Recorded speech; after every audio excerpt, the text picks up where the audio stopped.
आज के ज्योतिष प्रोग्राम में एक बहुत महत्वपूर्ण जानकारी देने वाला हूं। पिछले कुछ दिनों से बार बार पूछा गया है, एक सफल शादी के लिए कितने गुण मिलान का होना बहुत जरूरी है।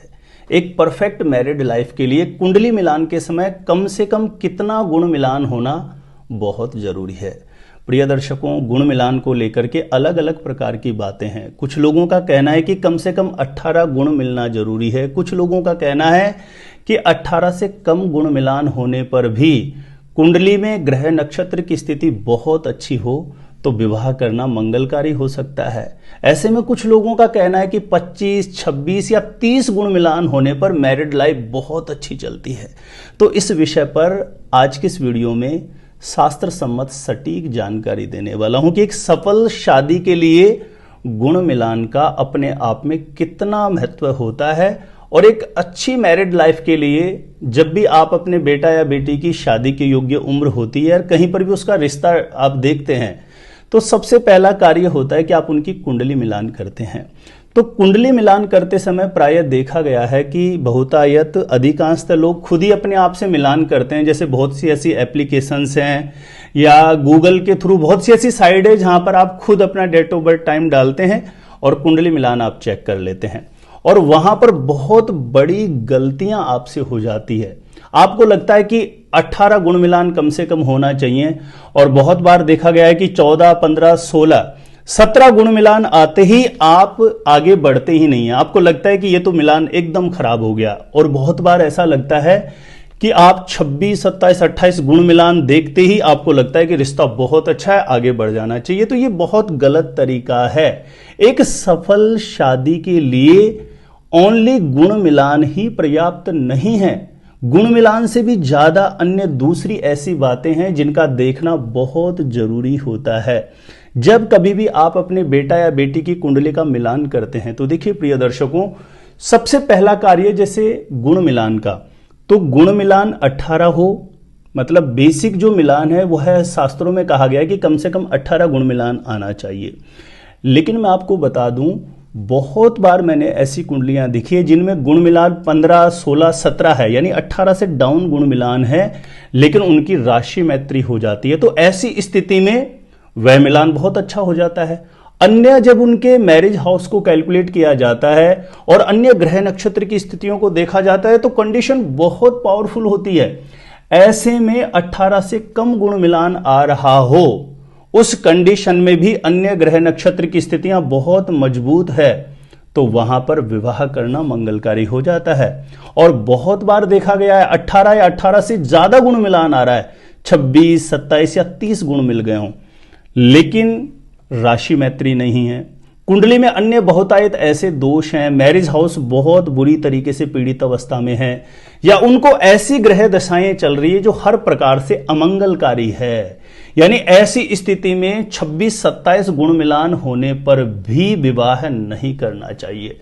तो प्रिय दर्शकों, ओनली गुण मिलान को देख करके कभी भी ये डिसाइड नहीं करें कि ये विवाह मंगलकारी होगा। एक अच्छा विवाह चलेगा नहीं चलेगा यह डिपेंड करता है कुंडली की अन्य कंडीशंस पर। लड़का लड़की की कुंडली का मैरिज हाउस, उसकी स्थिति कैसी है, शुक्र बृहस्पति की स्थितियां कैसी है, मांगलिक मिलान कैसा है, भकुट दोष तो नहीं है, गण दोष तो नहीं है, नाड़ी दोष तो नहीं है, ऐसे बहुत से दोषों पर विचार करना बहुत जरूरी होता है।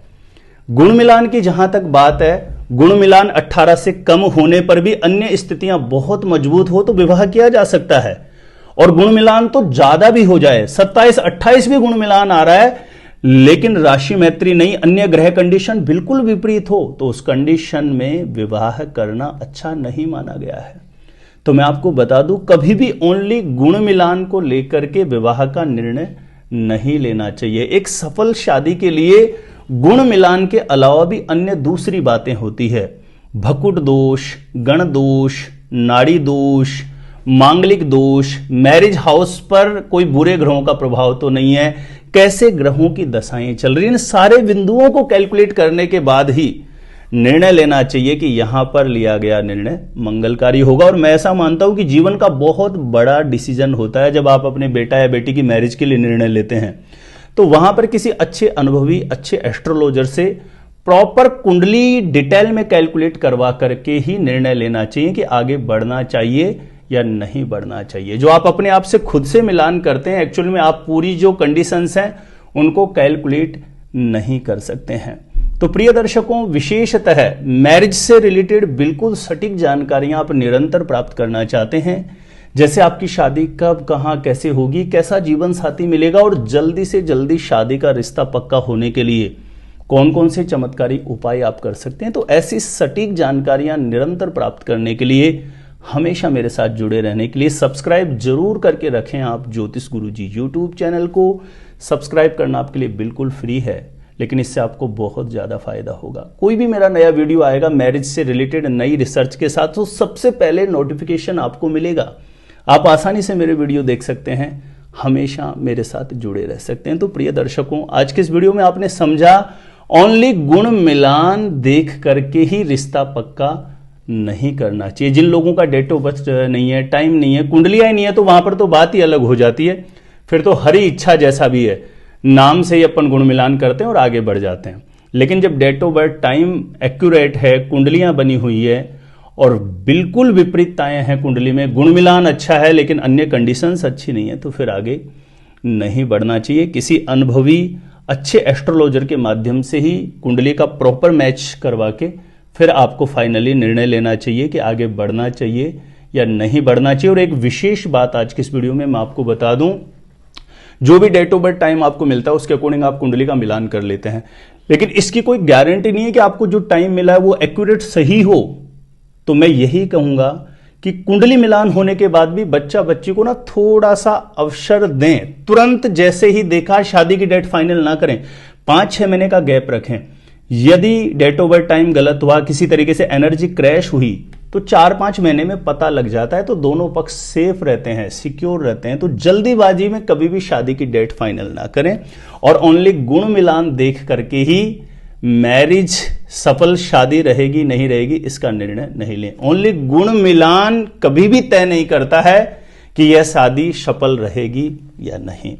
तो इस वीडियो को ज्यादा से ज्यादा लोगों तक जरूर शेयर करिएगा और मेरे द्वारा जन्म पत्रिका का सटीक ज्योतिषीय विश्लेषण करवाने के लिए, कुंडली मिलान करवाने के लिए जो स्क्रीन पर नंबर दिया गया है, मुझे यहां पे संपर्क कर सकते हैं, कांटेक्ट कर सकते हैं। आज के लिए इतना ही था। देखते रहिएगा आप हमारा ज्योतिष गुरुजी यूट्यूब चैनल।